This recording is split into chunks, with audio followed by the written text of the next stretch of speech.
3월 13일 목요일입니다. 우리 하나님 앞에 기도함으로 매일 예배 시작합니다.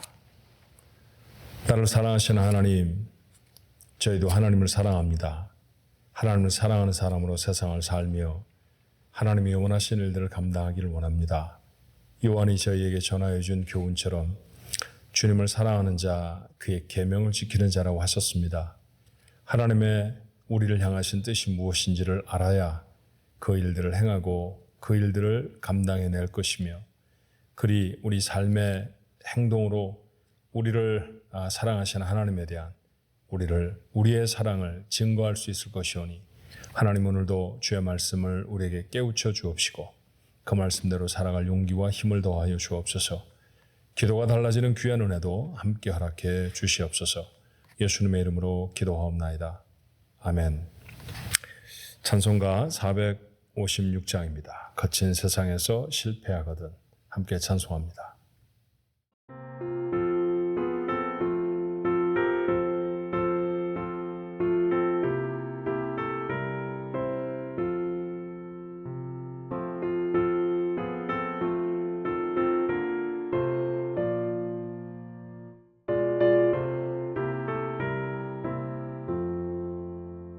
거친 세상에서 실패하거든 그 손 못 잡은 만처럼 고된 일하다가 힘을 얻으리 그 손 못 잡은 만처럼 그 손 못 잡은 만처럼 그 손 못 잡은 만처럼 주가 널 지키며 인도하시리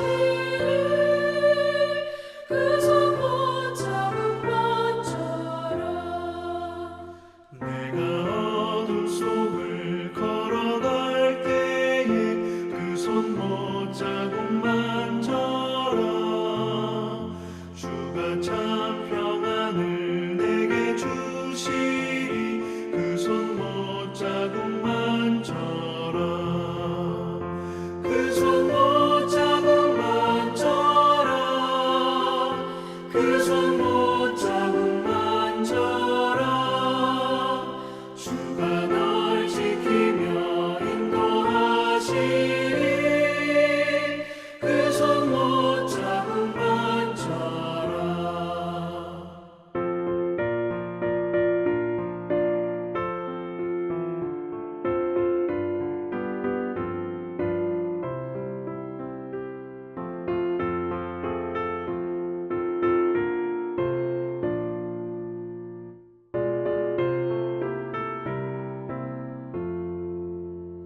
내가 부활의 주 따라가려면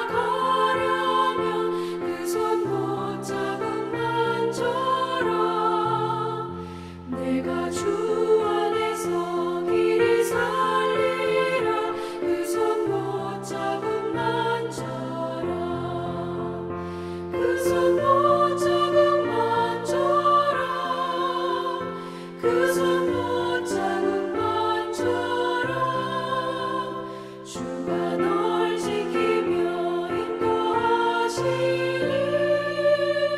그 손 못 잡은 만처럼 너의 죄악의 짐 무거울 때에 그 손 못 잡은 만처럼 마른 문 열고서 주를 모셔라 그 손 못 잡은 만처럼 그 손 못 잡은 만처럼 그 손 못 잡은 만처럼 주가 널 지키며 인도하시리 그 손 못 잡은 만처럼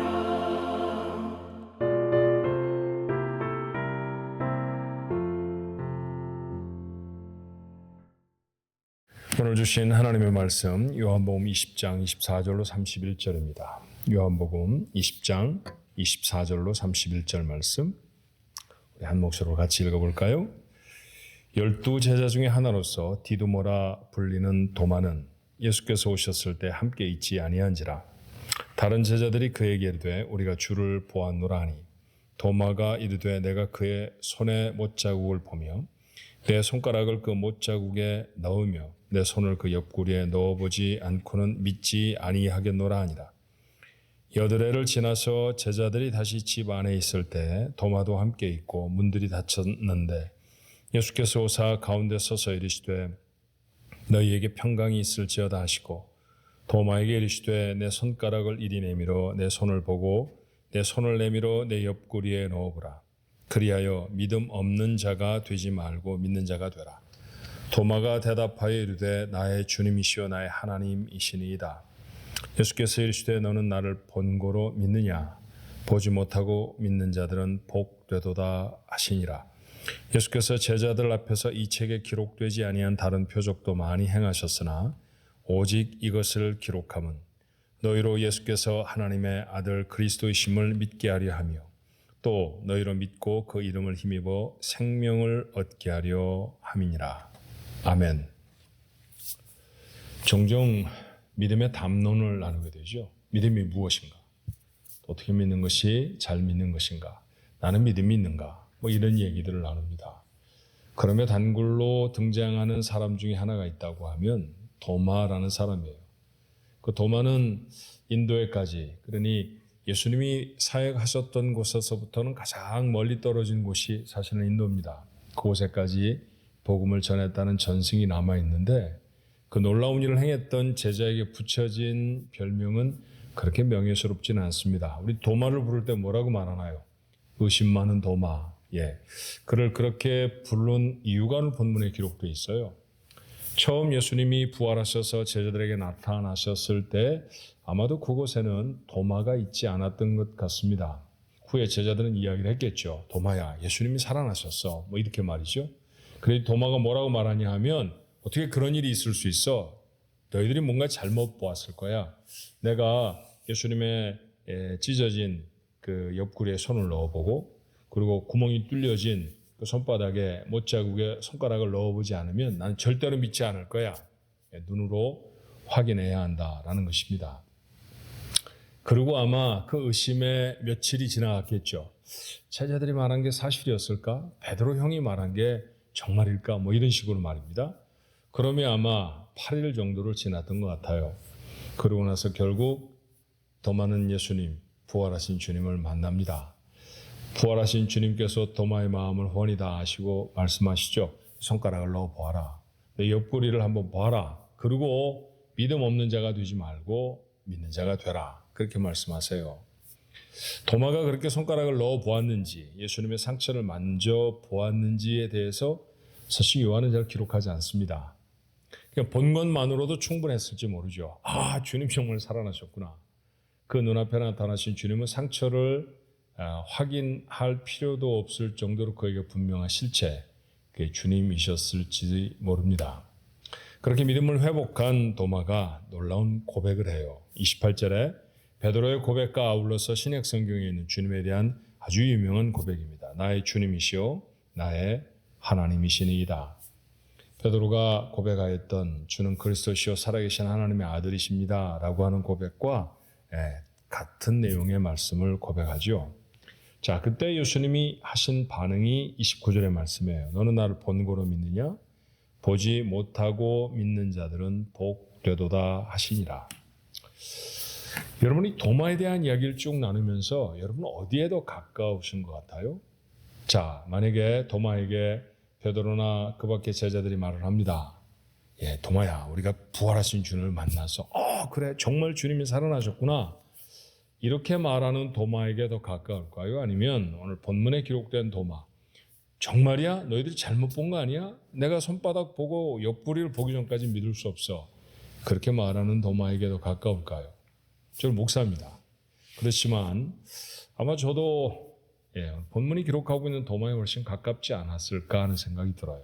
우리는 그런 모습으로 살아갑니다. 그렇게 믿음 없는 자로 부활이라고 하는 죽은 자가 다시 살아나는 초자연적인 현상에 대해서 쉽게 믿음을 열지 못하는 사람으로 삽니다. 근데 오늘 본문의 말씀을 읽어보니까 그렇게 믿음 없는 도마, 야, 그 친구 믿음이 그렇게 없어? 주님이 그러시면 내치지 않으셨다는 것 보이십니까? 예, 거기에 우리 희망이 있을 수 있죠. 우리는 여전히 주님의 어떤 현상, 주님의 어떤 약속의 말씀에 대해서 온전한 믿음을 갖지 못할 때가 있습니다. 하지만 주님은 그를 포기하지 않으세요. 손바닥을 펼쳐 보여주시고 옆구리를 내어주시면서 도마에게 확인케 하십니다. 그리고 믿음을 갖게 하시는 것이죠. 도마를 그렇게 믿게 하셨던 주님은 오늘도 우리를 믿게 하실 줄로 믿습니다. 그러면 한 걸음 더 나아가는 가르침이 있잖아요. 도마는 나를 보았으므로 믿지만 나를 보지 않고 믿는 사람은 더 복이 있다. 이 누구를 가르쳐 하는 말씀일까요? 도마보다 더 큰 믿음의 사람들, 그런 뜻은 아닌 것 같아요. 도리어 이 말씀 무엇이냐 하면 이제 불과 며칠 후면 이 땅에 더 이상 계시지 않고 하늘로 승천하셔야 할 주님, 그러면 이 세상에는 주님이 안 계시지 않습니까? 주님을 눈으로 확인할 방법이 없잖아요. 주님을 눈으로 보지 않는 사람들, 그렇지만 여전히 믿음을 가져야 하는 사람들, 그 사람이 더 복이 있을 것이라는 말입니다. 그러면 한 가지 의문이 들 거예요.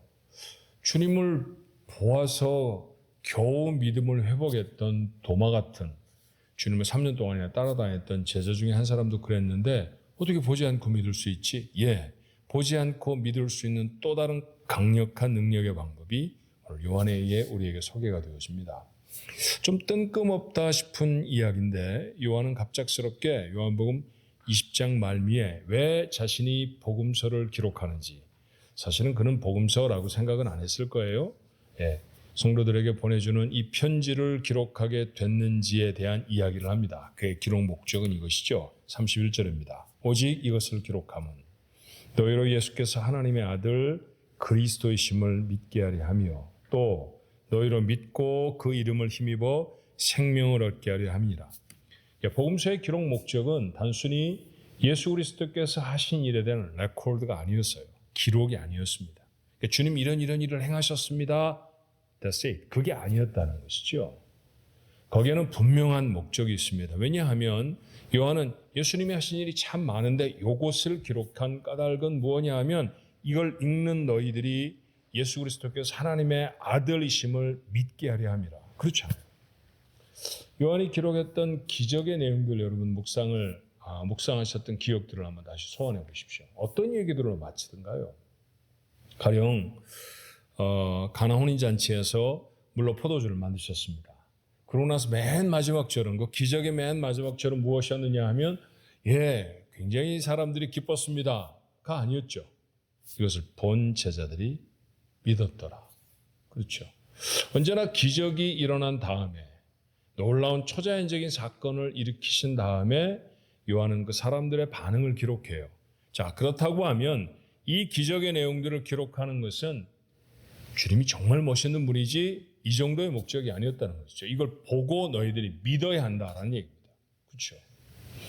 실체로서의 주님을 만나도 겨우 믿었던 도마가 있는데 말씀을 전하면 믿을까요? 말씀은 실체이신 예수님보다 훨씬 약한 거 아닐까요? 그런데 성경은 그렇게 약하게 말하지 않습니다. 주님이 눈으로 보이지 아니하여도 선언되어진, 전파되어진 말씀만 읽고도 믿음을 가질 수 있다는 얘기잖아요. 그럼 말씀은 능력이 있다는 얘기입니다. 실제로 존재하시는 예수님을 본 것 이상의 능력이 우리에게 있다는 것이죠. 실제 하시는 주님을 보았던 사람보다 그래서 더 복이 있다는 얘기예요. 그러고 보니까 요한복음 1장에 요한의 진술이 기억이 납니다. 태초에 말씀이 계셨고 이 말씀이 곧 너희에게 나타나셨으니 나사렛 예수 그리스도시라. 요한은 예수님을 말씀이라고 말하죠. 지금 요한이 증거하고 있는 하나님의 사건들은 곧 하나님 자신과 같다는 얘기입니다. 이건 놀라운 논리의 비약이라고 할 수 있어요.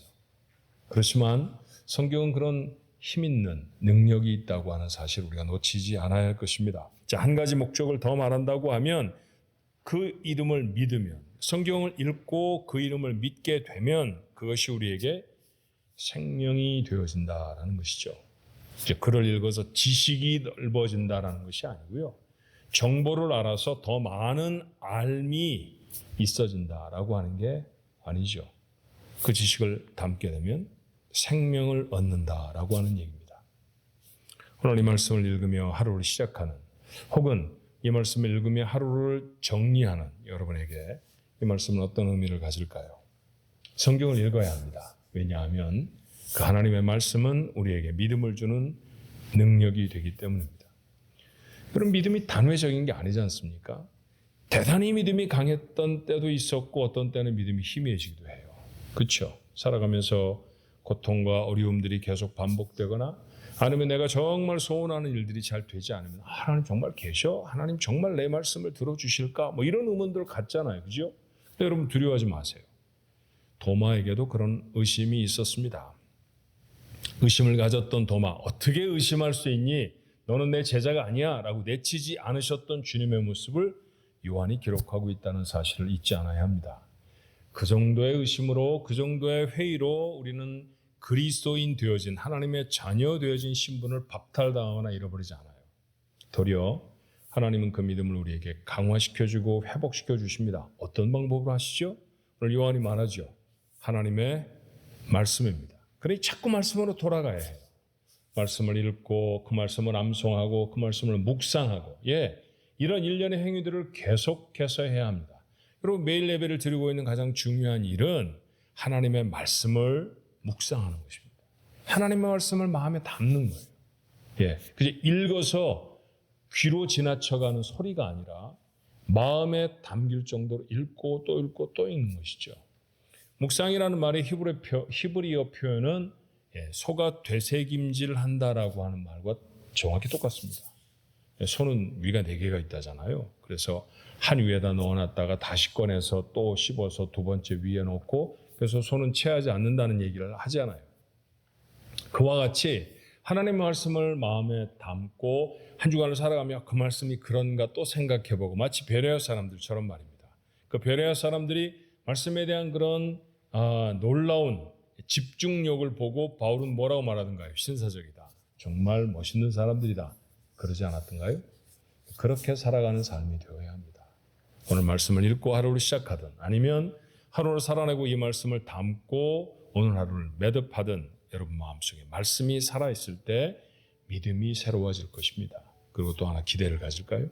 이렇게 믿음을 가지면 내가 무엇인가를 믿는다라고 하는 적극적인 행동 그것을 넘어서서 그 믿음을 보고 하나님은 우리에게 생명을 주신다는 거죠. 살아난다는 것입니다. 우리가 살아있지 그럼 죽었습니까? 여러분 그렇지 않잖아요. 하루를 살면서도 죽겠다를 연발하며 살게 되고 살았는데 산 것 같지 않은 삶을 살아가는 사람이 얼마나 많은지 아시죠? 매일매일이 정말 주께서 주시는 은혜와 능력으로 살아있는 사람 같은 그런 삶을 살려고 하면 그 안에 말씀이 있어야 하고요. 말씀으로 인한 믿음이 있어야 합니다. 이걸 기대하는 거예요. 오늘 하루 말씀을 담으셨습니다. 그 말씀은 여러분에게 믿음이 될 거고요. 그 믿음은 여러분을 살아있는 생명의 삶을 살게 하는 하나님의 능력이 될 것입니다. 이 은혜를 나누는 우리 온 가족들이 되시기를 주님의 이름으로 축원합니다. 기도할까요? 하나님, 오늘도 저희들에게 말씀을 주시니 감사합니다. 이 말씀이 우리로 하나님을 믿게 하고 주님을 내 구주로 믿게 하는 줄로 믿습니다. 그 믿음을 가지고 하나님 앞에 서오니 주님, 저희와 함께 하여 주셔서 이 믿음이 우리에게 생명이 되게 하시고 그 생명이 하루를 살아가는 우리의 삶 가운데 능력이 될 수 있도록 축복해 주옵소서. 이 놀라운 살아있는 능력이 오늘 이 말씀을 묵상하는 하나님의 사람들 모두에게 충만히 임하시기를 간절히 원하옵고 예수님의 이름으로 기도하옵나이다. 아멘.